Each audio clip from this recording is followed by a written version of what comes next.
D K Shivakumar ಭೇಟಿಗೆ ಬಂದಿದ್ದೆ.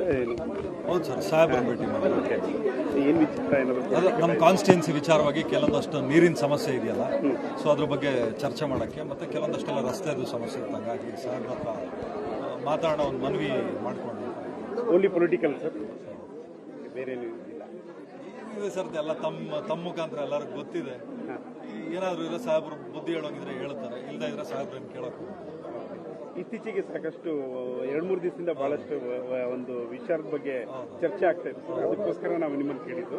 ಇಲ್ಲಿ ಸರ್ ಇವಾಗ ಸಮಸ್ಯೆಗಳು ಎಲ್ಲ ಕಡೆ ಬರ್ತವೆ ಸರ್, ಬಟ್ ಅದನ್ನ ಹ್ಯಾಂಡಲ್ ಮಾಡೋ ರೀತಿ ಗೊತ್ತಿರಬೇಕು. ಆಮೇಲೆ ಒಬ್ಬ ಸಮಾಜದಲ್ಲಿ ಇರ್ತಕ್ಕಂಥ ಒಬ್ಬ ವ್ಯಕ್ತಿ ತೂಕವಾಗಿ ನಡ್ಕೋಬೇಕಾಗ್ತದೆ. ನಾನು ಹಿಂದೆನೇ ಹೇಳಿದ್ದೆ, ದೇಹ ತೂಕ ಇದ್ರೆ ಸಾಲದು, ಮಾತು ತೂಕ ಇರಬೇಕು ಅಂತೇಳಿ. ನಾನು ತಪ್ಪು ಮಾಡೋರು ತಪ್ಪೇ, ಬೇರೆ ಯಾರು ತಪ್ಪು ಮಾಡೋರು ತಪ್ಪೇ ಸರ್. ಹಂಗೆ ಬಟ್ ನಾವೆಲ್ಲ ಸಿನಿಮಾ ಮುಖಾಂತರ ಮೆಸೇಜ್ ಕೊಡಬೇಕು ಹೊರತು ಈ ಥರದ ಕಾಂಟ್ರವರ್ಸಿಯಿಂದ ಮೆಸೇಜ್ ಕೊಡುವಂಥದ್ದು ಏನಿದೆ ಸರ್.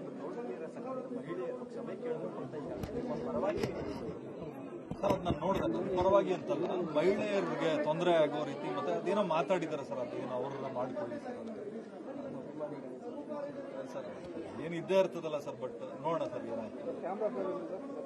ಯಾಕೆ ಈ ತರ ರೈವಲ್ರಿ ಆಗ್ತಾ ಇದೆ ಗೊತ್ತಿಲ್ಲ ಸರ್, ಅದೇ ಅವ್ರಿಗೆ ಗೊತ್ತಿರಬೇಕು. ಅವರೆಲ್ಲ ಹೊಟ್ಟೆ ತುಂಬಿರೋರು, ನಾವೆಲ್ಲ ಹಸ್ತಿರೋರು, ಏನ್ ಗೊತ್ತಾಗ್ತದೆ ಸರ್. ಆ ರೀತಿ ಪದ ಬಳಕೆಗೆ ತಾವೇನು ಅದು ತಪ್ಪು ಸರ್, ಯಾರಾದ್ರೂ ತಪ್ಪೈತೆ.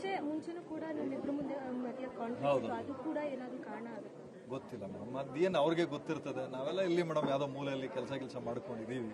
ಅವ್ರು ಸರ್ ರಾಜ್ಕುಮಾರ್ ದೇವರು ಅಂತ ನಿರ್ಮಾಪಕರು ದೇವರು ಕೂಡ ಟ್ವೀಟ್ ಮಾಡಿದ್ರು. ಹೌದು ಸರ್, ಸತ್ಯ ಅಲ್ವಾ ಸರ್? ಯಾಕಂದ್ರೆ ಅವ್ರು ಹಾಕಿರೋ ಆಲ್ದ ಮರ ಸರ್ ಇದು. ಆಮೇಲೆ ಎಲ್ಲರೂ ಹೇಳ್ತಾರೆ, ನೀವು ಸಿನಿಮಾ ಮಾಡ್ತೀರಲ್ಲ ದೊಡ್ಡ ಮನೆಗೆ ಒಂದು ಮಾಡಿ, ಅದ್ರ ತೂಕನೇ ಬರೋದು. ಬಟ್ ಇವಾಗ ನಮ್ಗೆ ಅನುಭವ ಆಗ್ತಾ ಇದೆ ಅಷ್ಟೇ.